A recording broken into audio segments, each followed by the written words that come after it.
আচ্ছা, আপনারাই বলেন, এদেরকে দেখতে এবং কি এদের কথা শুনতে কি মনে হয়?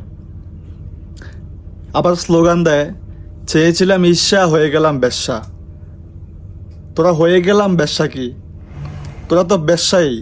একটা বাচ্চা ফোলাফান্ডে জিজ্ঞেস করলে তোদের যে অবস্থা, যে চলাচরিত্র, তোদেরকে শিশু ফোলাফাইনও বলবে তোরা বেশ্যা।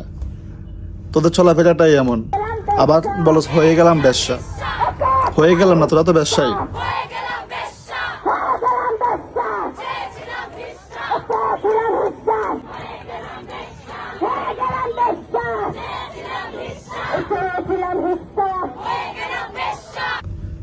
তোদের বাপ ভাইদের জন্য কষ্ট হয়, কেননা ইসলামী শরীয়ত অনুযায়ী যদি কোনো মা বোন কিংবা বউ এরা যদি পর্দুলঙ্গ হয়ে চলাফেরা করে এবং কি পর্দা মেনটেন না করে, কি একটা অবস্থা! আল্লাহু আকবার। এদেরকে কে নামিয়েছে মাঠে তাদেরকে ধরা উচিত। কেউ না কেউ তো নামাইছে, আর না হয়তো এভাবে নামতো না। যাই হোক, হয়ে গেলাম না, তোরা আসলেই বেশ্যা। আল্লাহ তাআলা তোদেরকে হেদায়েত দান করুক, এটাই দোয়া করি।